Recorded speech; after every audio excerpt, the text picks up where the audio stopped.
Hello friend, welcome to our channel. Please subscribe. आज हम कह रहे हैं गीता दर्शन भाग 1 का ओशो को किताब का पार्ट। व्यक्ति ब्रह्म की इच्छा के अतिरिक्त कुछ भी कर नहीं पाता है, लेकिन लड़ सकता है। इतनी स्वतंत्रता है और लड़कर अपने को चिंतित कर सकता है। इतनी स्वतंत्रता है। शास्त्र का एक वचन है जो बड़ी कीमत है। वचन है, ह्यूमैनिटी है is condemned to be free. आदमी स्वतंत्र होने के लिए मजबूर है, विवश है, कंडेम्ड है, निंदित है स्वतंत्र होने के लिए। लेकिन आदमी अपनी स्वतंत्रता के दो उपयोग कर सकता है। अपनी स्वतंत्रता को वो ब्रह्म की इच्छा से संघर्ष बना सकता है, और तब उसका जीवन दुख, पीड़ा, एगिम संताप का जीवन होगा और अत्यंत पराजय फल होगी। और कोई व्यक्ति अपनी स्वतंत्रता को ब्रह्म के प्रति समर्पण बना सकता है, तब जीवन आनंद का, ब्लिस का, नित्य का, गीत का जीवन होगा। और अंत में विजय के अतिरिक्त और कोई उपाय नहीं है। वो जो दिन का सोच रहा है कि नदी को साथ दे रहा हूँ, वो विजयी ही होने वाला है, उसकी हार का कोई उपाय नहीं है। और जो नदी को रोक रहा है वो हारने ही वाला है, उसकी जीत का कोई उपाय नहीं है। ब्रह्म की इच्छा को नहीं जाना जा सकता है, लेकिन ब्रह्म के साथ एक हुआ जा सकता है, और तब अपनी इच्छा खो जाती है, उसकी इच्छा ही शेष रह जाती है। प्रश्न। भगवान श्री वैज्ञानिक सिद्धि में व्यक्ति का अपना कुछ होता है, और अज्ञात इस वैज्ञानिक सिद्धि में कैसे उतरता होगा, एक तकलीफ बात बन जाती है।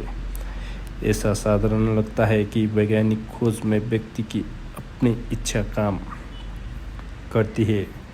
ऐसा बहुत ऊपर से देखने पर लगता है, बहुत भीतर से देखने पर ऐसा नहीं लगेगा।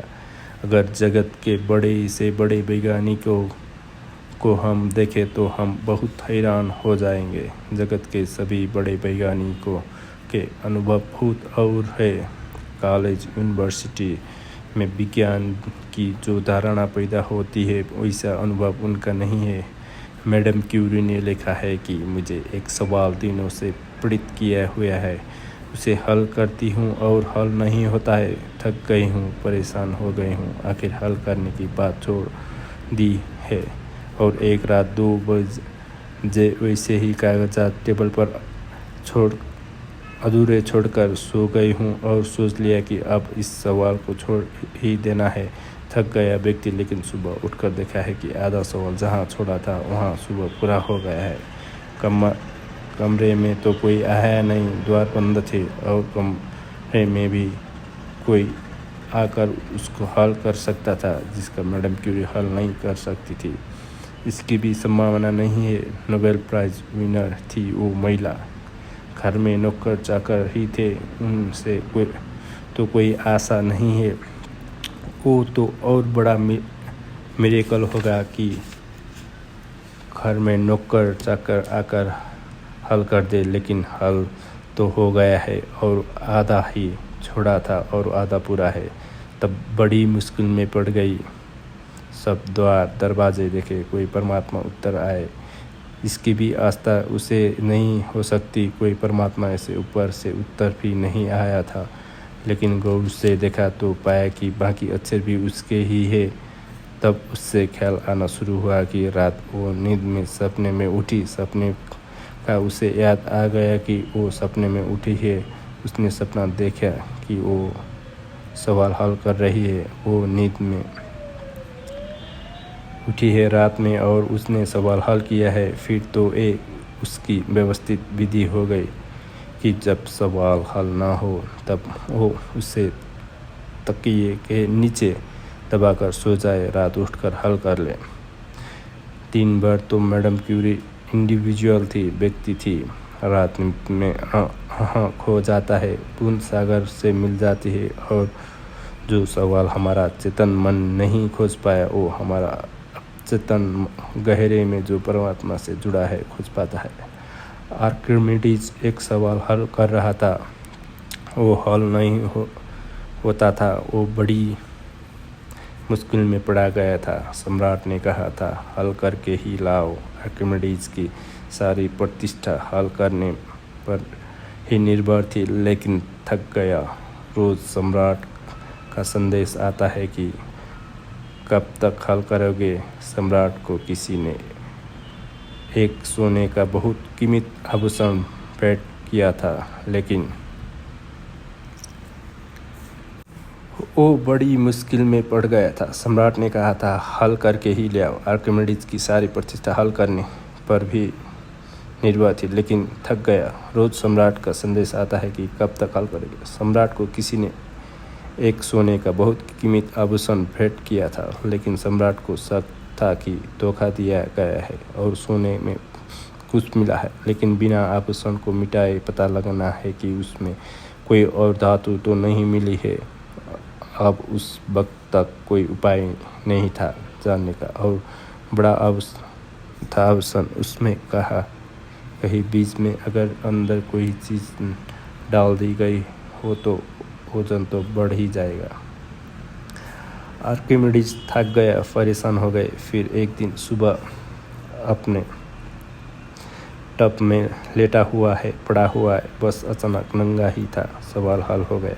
भागा भुला गया। आर्किमिडीज अगर होता तो कभी न भूलता कि मैं नंगा हूँ। सड़क पर आ गया और चिल्लाने लगा, इरेक्का मिल गया, और भागा राजमहल की तरफ। लोगों ने पकड़ा कि क्या कर रहे हो, राजा के सामने नंगे पहुँच जाओगे। उसने कहा, लेकिन यहाँ तो मुझे ख्याल ही न रहा कर वापस आया। ये जो आदमी सड़क पर पहुंच गया था ये आर्किमिडीज नहीं था। आर्किमिडीज सड़क पर नहीं पहुंच सकता था। ये व्यक्ति नहीं थी। और यहाँ जो हल हुआ था सवाल, ये व्यक्ति की चेतना में हल नहीं हुआ था, ये मेरी की चेतना में हल हुआ था। वो बाथरूम में पड़ा था, अपने टब में रिलैक्स शिथिल ध्यान कट गया, भीतर उतर गया। सवाल हल हो गया। जो सवाल स्वयं से हल न हुआ था वो टब ने हल कर दिया। टब हल करेगा सवाल को। जो स्वयं से हल नहीं हुआ था वो पानी में लेटने से हल हो जाएगा। पानी में लेटने से कोई बुद्धि बढ़ जाती है। जो कपड़े पहने हल नहीं हुआ था वो नंगे होने से पहले हो जाएगा। नहीं, कुछ और घटना घट गई है। ये व्यक्ति नहीं रहा, कुछ देर के लिए अव्यक्ति हो गया है। ये कुछ देर के लिए ब्रह्म के स्रोत में खो गया। अगर हम जगत के सारे बड़े वैज्ञानिक के, आइंस्टाइन के, मैक्स प्लांक के, एडिंगटन के या एडिसन के, इनके अगर हम अनुभव पढ़े तो इन सब का अनुभव ये है कि जो भी हमने जाना वो हमने नहीं जाना। निरंतर हो ऐसा हुआ है कि जब हमने जाना तब हम न थे और जानना घटित हुआ है। ये उपनिषद के ऋषि कहते हैं, यही वेद के ऋषि कहते हैं, यही मोहम्मद कहते हैं, यही जीसस कहते हैं। अगर हम कहते हैं कि वेद अपूर्वशाय है तो उसका और कोई मतलब नहीं। उसका ये मतलब नहीं कि ईश्वर उतरा और उसने किताब लिखी। ऐसी पागलपन की बातें करने की कोई ज़रूरत नहीं है। अपुरुषाय का इतना ही मतलब है कि जिस पुरुष पर एक घटना घटी उस वक्त वो मौजूद नहीं था, उस वक्त में मौजूद नहीं था जब एक घटना घटी। जब ये उपनिषद का वचन उतरा किसी पर, और जब ये मोहम्मद पर कुरान उतरी, जब ये बाइबल के वचन जीसस पर उतरे तो वो मौजूद नहीं थे।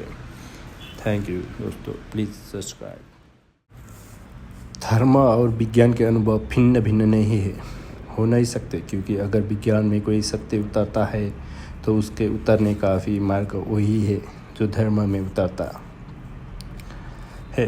जो धर्म के उतरने का मार्ग है, सत्य के उतरने का एक ही मार्ग है। जब व्यक्ति नहीं होता तो परमात्मा से सत्य उतरता है। हमारे भीतर जगह खाली हो जाती है, उस खाली जगह में सत्य प्रवेश करता है। दुनिया में कोई भी ढंग से, चाहे कोई संगीतज्ञ, चाहे कोई चित्रकार, चाहे कोई कवि, चाहे कोई वैज्ञानिक, चाहे कोई धार्मिक, चाहे कोई मिस्टिक, दुनिया में जिन्होंने भी सत्य की कोई किरण पाई है उन्होंने तभी पाई है जब वो स्वयं नहीं थे। ये धर्म को तो बहुत पहले से ख्याल में आ गया, लेकिन धर्म का अनुभव 10,000 साल पुराना है।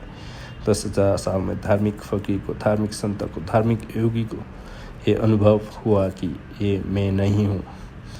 यहाँ बड़ी मुश्किल बात है, जब पहली दफ़ा आपके भीतर परमात्मा से कुछ आता है तब डिस्टिंक्शन करना बहुत मुश्किल होता है कि ये आपका है कि परमात्मा का है। जब पहली दफ़ा आता है तो डावाडोल होता है मन की मेरा ही होगा, और अहंकार की इच्छा भी होता है कि मेरा ही हो। लेकिन धीरे धीरे जब दोनों चीज़ें साफ होती है और पता चलता है कि आप और इस सत्य में कोई तालमेल नहीं बनता, तब फसल दिखाई पड़ता है, डिस्टिंक्शन दिखाई पड़ता है। विज्ञान की उम्र नहीं है अभी तो 200-300 साल, लेकिन 200-300 साल में वैज्ञानिक विनम्र हुआ है। आज से 50 साल पहले वैज्ञानिक कहता था जो खोजा वो हमने खोजा, आज नहीं कहता। आज वो कहता है हमारी सामर्थ्य के बाहर मालूम पड़ता है। सब आज का वैज्ञानिक उतनी ही मिस्टिज्म की भाषा में बोल रहा है, उतनी ही रहस्य की भाषा में जितना संत बोले थे। इसलिए जल्दी न करें और 100 साल और वैज्ञानिक ठीक वही भाषा बोलेगा जो उपनिषद बोलते हैं। बोलने ही पड़ेगा वही भाषा जो बुद्ध बोलते हैं। बोलने ही पड़ेगा वो भाषा जो अगस्तिन और फ्रांसिस बोलते हैं। बोलने ही पड़ेगा इसलिए कि जितना सत्य का गहरा अनुभव होगा उतना व्यक्ति का अनुभव क्षीण होता है, और जितना सत्य प्रकट होता है उतना ही अहंकार लीन होता है, और एक दिन पता चलता है कि जो भी जाना गया है वो प्रसाद है, वो क्रय से वो उतरा है, उसमें नहीं हूँ। और जो मैंने नहीं जाना उसकी जिम्मेवारी मेरी है, क्योंकि मैं इतना मजबूत था कि जान नहीं सकता था। मैं इतना घन था कि सत्य नहीं उतर सकता था। सत्य उतरता है खाली चित्त में, शून्य चित्त में, और सत्य उतरना हो तो मैं की मौजूदगी जरूरी है। विज्ञान की खोज की बाधा नहीं पड़ेगी। जो खोज हुई है वो भी अज्ञात के संबंध से हुई है, समर्पण से हुई है, और जो खोज होगी आगे वो भी समर्पण से ही होगा। समर्पण के द्वार के अतिरिक्त सत्य कभी किसी और द्वार से न आया है, न आ सकता है।